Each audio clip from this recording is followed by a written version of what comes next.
वाहिगुरु जी का खालसा, वाहिगुरु जी की फतेह। संगत जी, जपजी साहब की वाणी अनमोल रत्नों से भरी हुई वाणी है।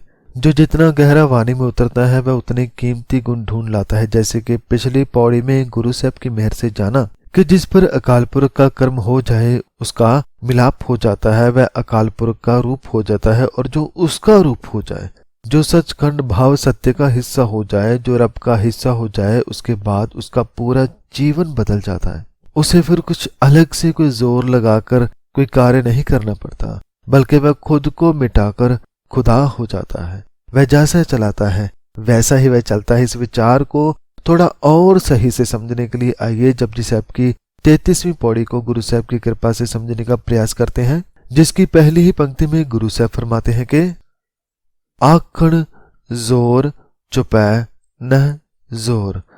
जब हम किसी को समर्पित हो जाते हैं तो अपना सारा जोर, सारा बल, सारा ज्ञान छोड़कर उसके ही हो जाते हैं। फिर वह जैसा चलाता है वैसा ही चलते हैं। तो गुरु साहब फरमाते हैं जिस पर अकाल पुरख की कृपा दृष्टि हो जाए, जो धर्म, ज्ञान और श्रम के बाद कर्म की पौड़ी तक पहुंचता है, तो वहां पर केवल निरंकार ही निरंकार होता है और कुछ भी नहीं। जैसे कि गुरु साहब फरमाते हैं कि कर्म खंड की बाणी जोर तिथ है होर न कोई होर। वहां पर और कुछ नहीं, केवल निरंकार होता है। तो संगत जी, कर्म तक जब मन पहुंचता है तो फिर सब कुछ पीछे रह जाता है, यहां तक कि हम भी नहीं रहते।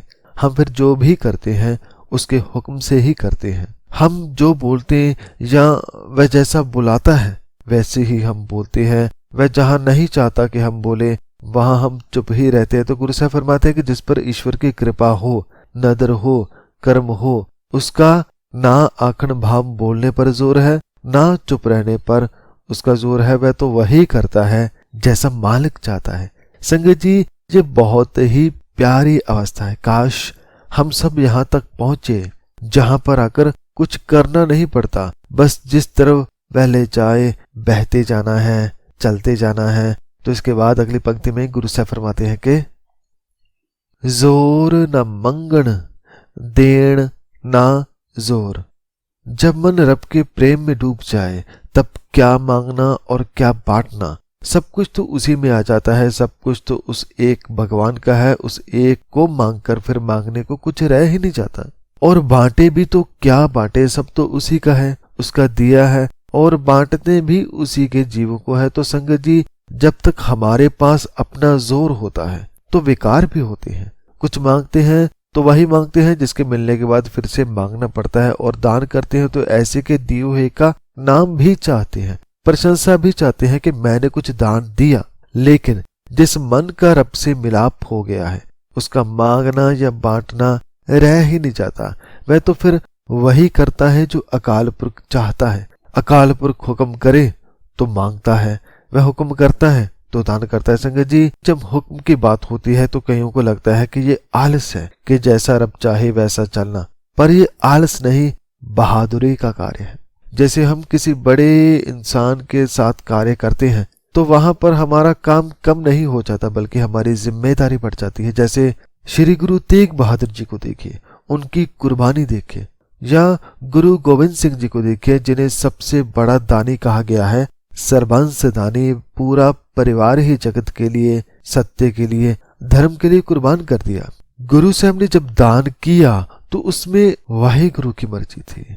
इसलिए संगत जी, ये बहादुरी का कार्य है, उसके हुक्म में चलना। जब हम उसकी मर्जी को अपनी मर्जी मान लेते हैं तो फिर हमारा ना मांगने पर जोर रह जाता है, ना दान करने पर। वह जैसा चाहता है वैसा ही मन करता है। इसके बाद गुरु साहब फरमाते हैं कि जोर ना जीवन, मरण न जोर। संगत जी, ऐसे बहुत हैं जो बहुत लंबा जीना चाहते हैं। इतिहास में भी बहुत पढ़ा और आज भी देखते हैं कि बहुत से लोग जीवित रहने के लिए तरह तरह के उपचार करवाते हैं, पाठ करवाते हैं, व्यक्तिगत डॉक्टर भी रखते हैं, लेकिन जीवित रहने पर भी हमारा जोर नहीं है। जितना उसने लिखा है उतना ही भोग कर जाना पड़ता है। ऐसे ही मौत पर भी हमारा जोर नहीं।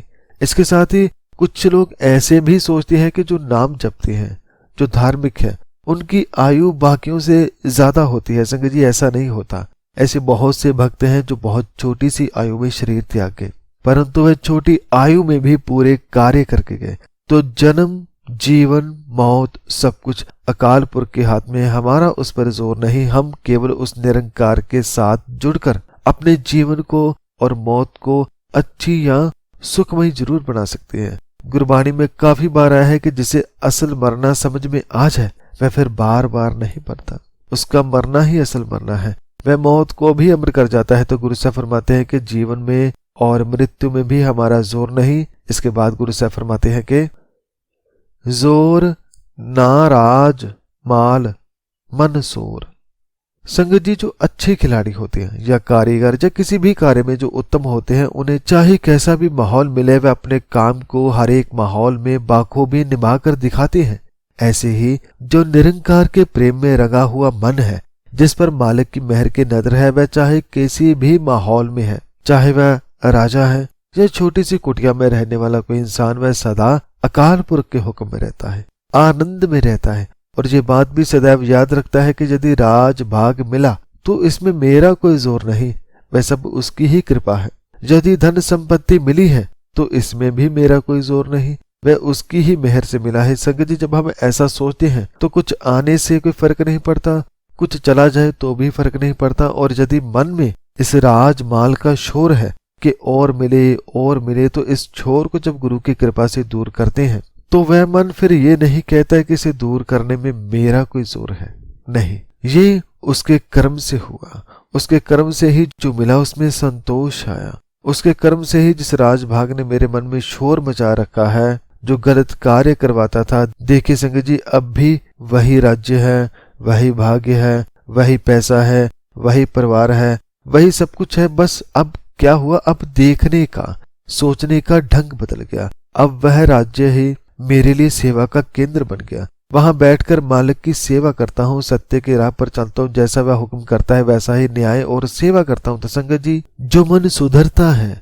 जो मन नजर के अंदर आता है, वह ये कभी नहीं कहता कि इसमें मेरा कोई जोर है, नहीं, जिसका जोर है उसी का मन गुणगान करता है। तो इसके बाद गुरु साहब फरमाते हैं कि जोर ना सुरती ज्ञान विचार। जो मन जागे हुए होते हैं, जो ज्ञान से भरे हैं, जो ग्रंथों की विचार करते हैं, उनकी सुरती मालिक से लगी है। वह कभी नहीं कहते कि मैं कोई ज्ञान बांट रहा हूं, मेरे अंदर कोई विचार करने की शक्ति है। वह तो सदा ये कहते हैं कि ये ज्ञान भी उसका है, ये विचार भी उसकी है, सारे विचार भी वही करवा रहा है, इसमें मेरा कोई जोर नहीं। संगत जी, जिनके मन में मैल होती है, जो अहंकार से भरे हैं, जो कहते हैं कि मैं कुछ कर रहा हूं, तो वह ज्ञान ही उनके लिए अज्ञान बन जाता है। क्योंकि जिस ज्ञान में अहंकार है, लोभ है, वह फिर ज्ञान रह ही नहीं जाता, वह विकार बन जाता है। इसलिए जो मन उसके कर्म में है, उससे एक हुआ है, वह यही कहता है कि मैं तो है ही नहीं, वह जो करवाता है मैं वही करता हूँ। आत्मिक जागृति अवस्था में या ज्ञान में या विचार में रहने का मेरा जोर नहीं है। सारा जोर, सारा बल, सब हुक्म उसी का है और उसके हुक्म में रहना मुझे बहुत ही प्यारा लगता है। इसके बाद गुरु साहब फरमाते हैं कि जोर ना जुगती छुटे संसार। संगत जी, यदि अपनी किसी युक्ति से संसार से मुक्त हो पाते तो सभी मुक्त हो जाते, सभी विकारों से, माया के बंधनों से मुक्त हो जाते। पर इसमें भी हमारा कोई जोर नहीं। हमारा कर्म है धर्म की राह पर चलना, गुरबानी के रास्ते पर चलना, मेहनत करना। और इस राह पर चलते चलते जब मालिक का कर्म हो जाए, कृपा हो जाए, तो सारे बंधन मन से दूर हो जाते हैं, माया मन से निकल जाती है। और ये मन फिर यही अरदास करता है कि हे मेरे मालिक, मन बंधनों से मुक्त हुआ है तो इसमें भी मेरा कोई जोर नहीं। हे मेरे मालिक, ये आपने कृपा की है तभी मैं आजाद हुआ हूं।